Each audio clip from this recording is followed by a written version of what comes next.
দুর্ধর্ষ নারী পাইলট, যিনি এক ঝটকায় ধ্বংস করে দিলেন শত্রুপক্ষের $288 মিলিয়ন গর্ব রাফাল যুদ্ধবিমান। তিনি শুধু একজন পাইলট নন, তিনি সাহসের নাম, তিনি শৃঙ্খলার প্রতিচ্ছবি। তার নাম স্কোয়াড্রন লিডার আয়েশা ফারুক। তার প্রশিক্ষণ, তার সংকল্প আর তার সাহস তাক লাগিয়ে দিয়েছে পুরো জাতিকে। যুদ্ধের আকাশে যখন তর্জন গর্জনে কাঁপছিল সীমান্ত, ঠিক তখনই একা আকাশ চিরে উঠে এলেন পাকিস্তানি বিমান বাহিনীর এক দুর্ধর্ষ নারী পাইলট, যিনি এক ঝটকায় ধ্বংস করে দিলেন শত্রুপক্ষের $288 মিলিয়ন গর্ব রাফাল যুদ্ধবিমান। এই হামলা শুধু ভারতের নয়, ভেঙে দিয়েছিল ফরাসি যুদ্ধবিমান ইতিহাসের দাম্ভিকতাকেও। বিশ্ব যেখানে রাফালকে আধুনিক যুদ্ধবিমানের প্রতীক হিসেবে দেখে, সেখানে একজন মুসলিম নারী পাইলটের হাতে তার পতন। তখন থেকেই চারিদিকে হই হই রই রই পড়ে যায়, কে সেই নারী?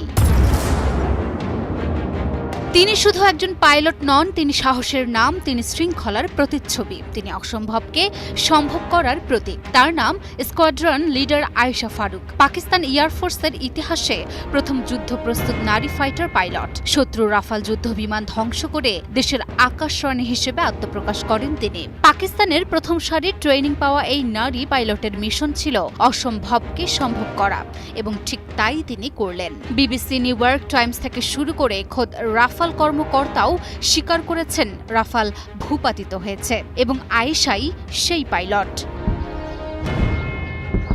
আয়েশা ফারুকের জন্ম পাঞ্জাবের বাহাওয়ালপুরে। মাত্র 3 বছর বয়সে হারান তার বাবাকে।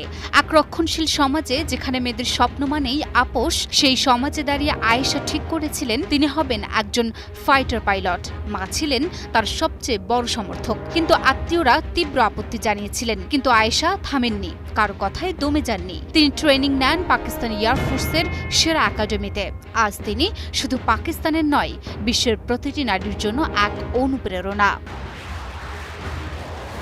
কঠিন পরিশ্রমের মধ্য দিয়েই আয়েশা তৈরি হয়েছেন একজন সাহসী ও দক্ষ ফাইটার পাইলট হিসেবে। তিনি প্রমাণ করেছেন ইচ্ছা আর পরিশ্রম থাকলে কোনো কিছুই অসম্ভব নয়। তিনি এখন পাকিস্তান এয়ারফোর্সের একজন ফাইটার পাইলট। মিগ F-16 ঝড়ের বেগে ছুটে চলা যুদ্ধবিমান সব আয়ত্তে এনেছেন তিনি। তার প্রশিক্ষণ, তার সংকল্প আর তার সাহস তাক লাগিয়ে দিয়েছে পুরো জাতিকে। আয়েশা এখন শুধু একজন পাইলট নন, তিনি হয়ে উঠেছেন লক্ষ লক্ষ মেয়ের রোল মডেল।